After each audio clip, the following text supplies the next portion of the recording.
Hi, I'm Julian Greystoke. I'm an indie author. I'm wearing a Cookie Monster shirt to show that you should take me seriously. Whatever. I'm filming a bunch of videos today and the Cookie Monster shirt was next in the lineup, so.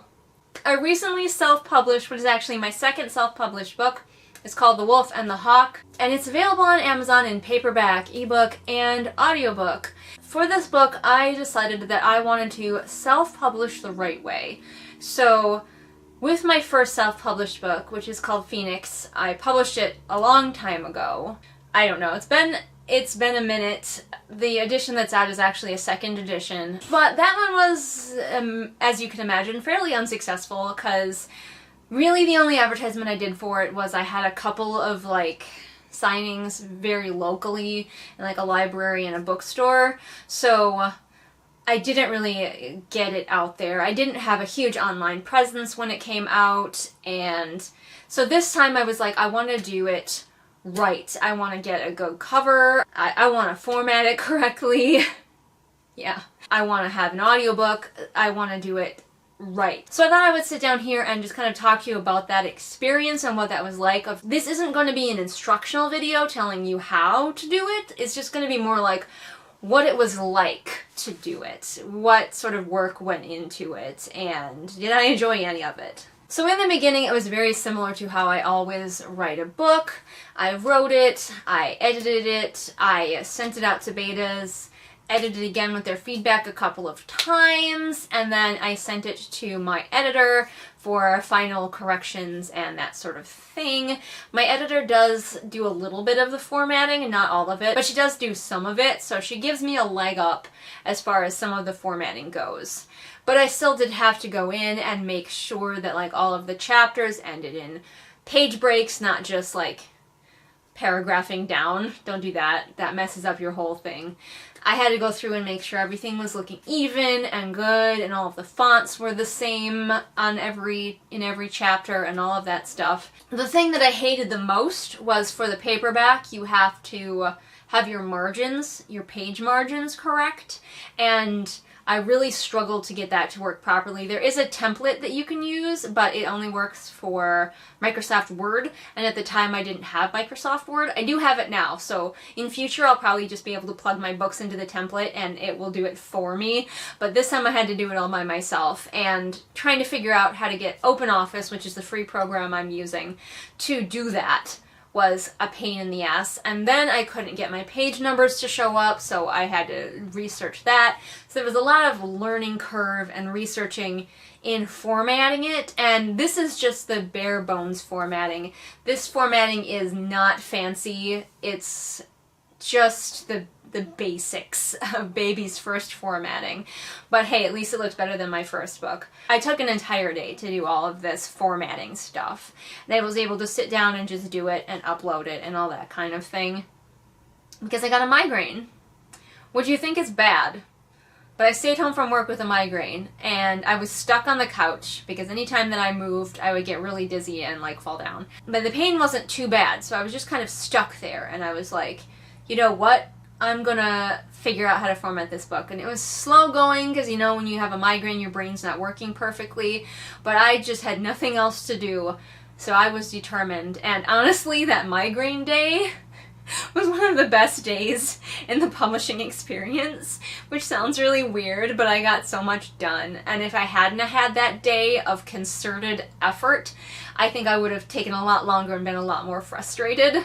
So it sounds weird, but thanks for the migraine, brain. One time, you get one thank you for a migraine. That's it. That's your one. The other side of this is also I wanted to have a good cover because I have realized along the way that while I am an artist, I'm not what I would call a professional artist. 2D art for me is just something I do for fun. It's not something I'm really pushing towards becoming more skilled at. I just don't have time to put in the practice that I would need and learn the techniques that I would need. So I was like, I need somebody better than me to go and make me this cover, and so I got in contact with, actually, my sister is an artist who is much better than me because she does put in the work and she does put in the practice and she wants to make that her career.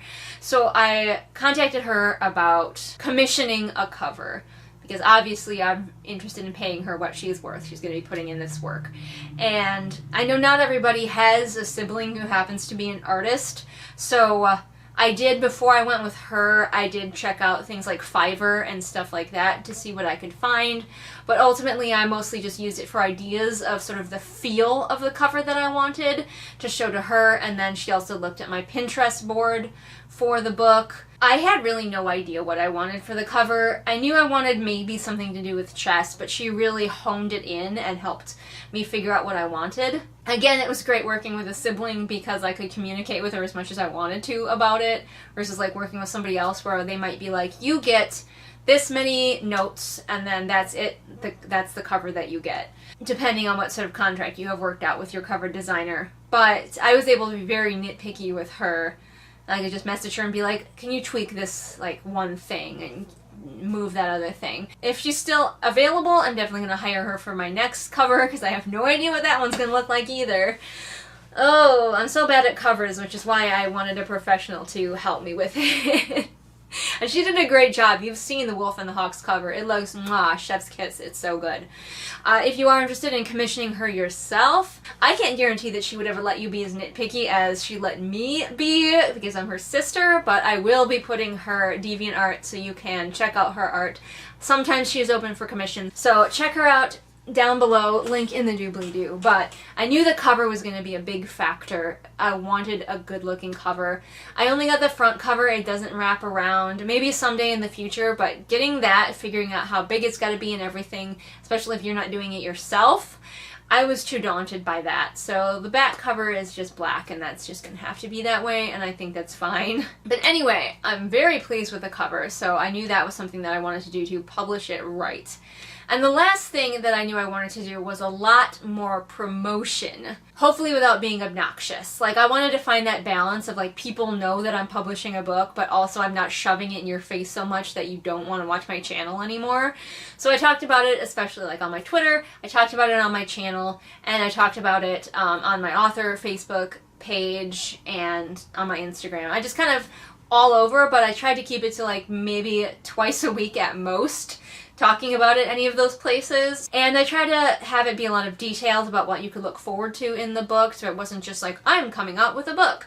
I try to be like, this is why you might like to read that book. And I also did my first ever live, which was my live show for my book release, where I had an AMA and gave away prizes. So if you're interested, you can go check that out. It's still here, you can watch it. If you want to, go back and look and see what I did. I had a great time. I didn't have a huge crowd, but it made it easier for me to talk to everyone and communicate with everyone, so I didn't mind that it was small.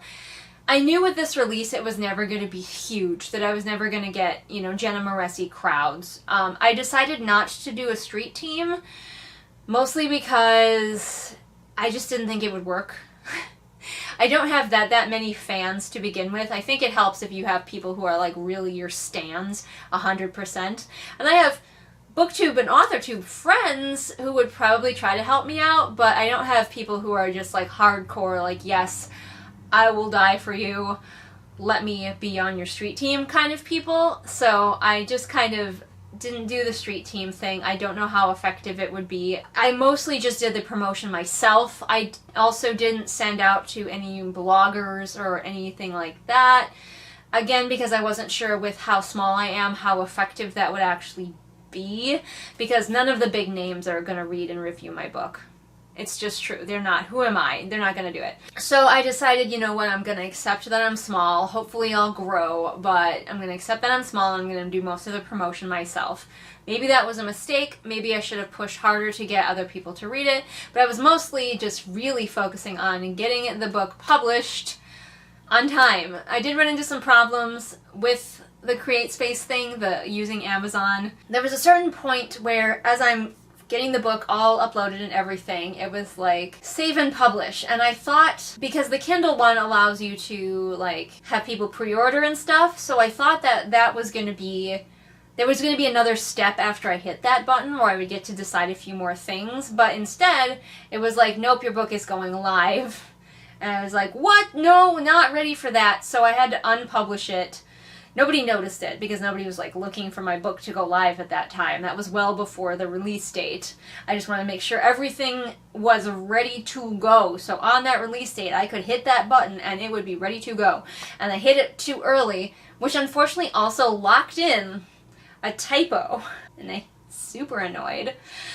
There's a place when you're filling out all of the information and filling out all of the boxes where you have to put in the name of the author, which I put Julian Greystoke. There were a lot of boxes to fill out, and I'm dyslexic. So I filled it out, and it was missing an S, so it said Julian Greystoke.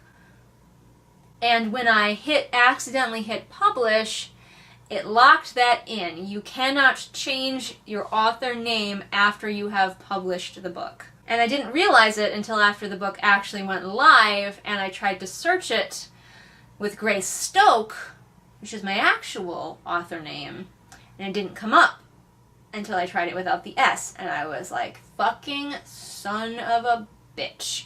So I had to research how to contact Amazon, fill out the form to get that changed, so that when people searched for my damn book, it would be one of the first results.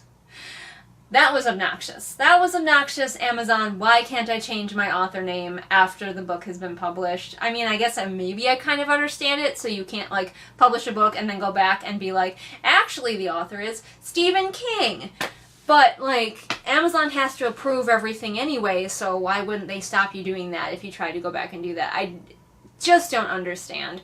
So it took forever to correct. It finally did. But it was super annoying and very embarrassing. I guess one thing I will say, as you're self-publishing, just be prepared for things to be embarrassing.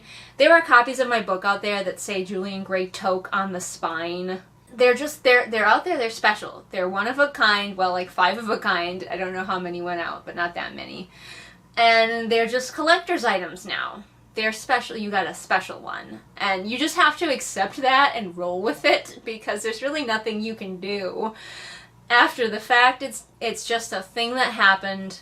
Laugh at it, move on. And finally, the last thing I did was make my book an audiobook. And I was thinking about having a separate video for that, but I don't know if it's quite long enough for a separate video.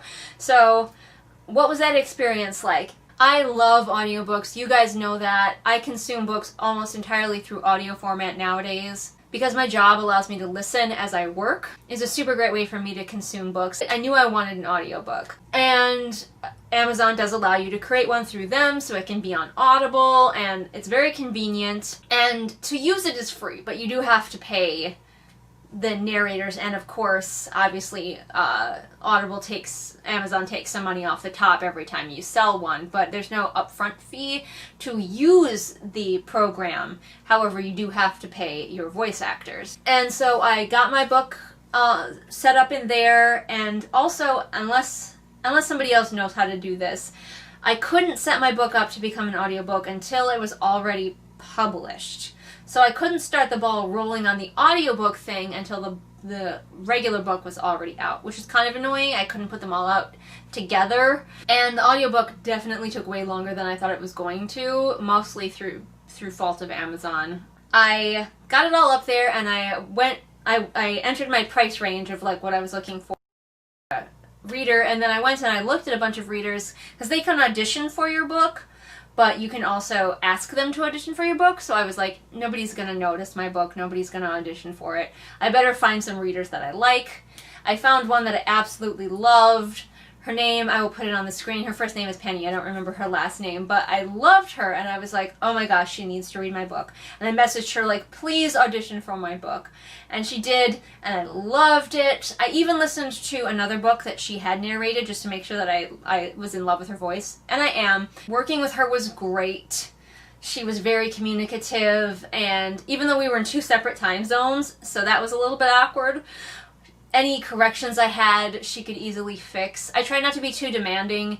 There were a few times where like there was something really small where it's not quite what it says on the page is what she says, but I was like, that's so tiny, it doesn't take away from the book, I'm not going to correct it. It was more like if she said the wrong word or that kind of thing where it made the story not make sense, then I would correct her. But honestly, I'm a very easygoing person, and if it's a little bit off, who cares? She's doing a great job, she's reading my book, and she was very affordable, and her setup was very professional, there was no echo or background noise, so she was so good, and I feel like I found a diamond in the rough at the price level I was looking for to find someone who has that much skill and that good of a setup. So highly recommend her. I don't know 100% that I'm going to use her for my next book just because it might need a different voice, but she was absolutely perfect for The Wolf and the Hawk. And I loved that experience. However, once it was all done and we had it all sorted and I was pleased with all of her samples, then Amazon has to approve it. And the approval process is so long.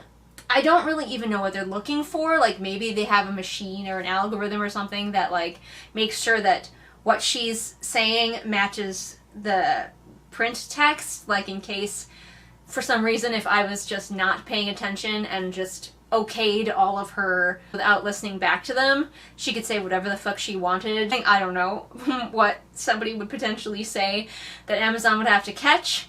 But whatever it is, it takes a fucking long time. And I told people, hey, I'm probably going to have it out within a month. Audiobook's coming out. And it's like 2 months later, and I'm still waiting. And I'm like, what the fuck, Amazon? It's ready. Put it out, for crying out loud. So that was super annoying, and that's something to be aware of if you're going and doing an audiobook. The other thing is the cost. Obviously, you're hiring a person to do an amazing job like Penny did. So it does cost money, and I understand why a lot of indie authors don't go with an audiobook, because that is costly, and I will not make my money back. I did this for me. My husband and I talked about it, and he was like, I know that having an audiobook of your book will make your lifetime. It will make you so happy. So we're going to go ahead and spend the money. But we both went into it with the understanding that I probably won't make my money back on the audiobook. And if you are thinking of making your book into an audiobook, which I do recommend, because then that's another way that people can consume it, you're probably not going to make your money back unless you're like a big name. So that is a problem. It is cost prohibitive for indie authors to have audiobooks, which does really limit them, because some people like me primarily consume books through audio these days and would love to listen to more indie authors' books, but it's difficult for those indie authors to get their books out there. So that was my whole experience with self-publishing a book the right way.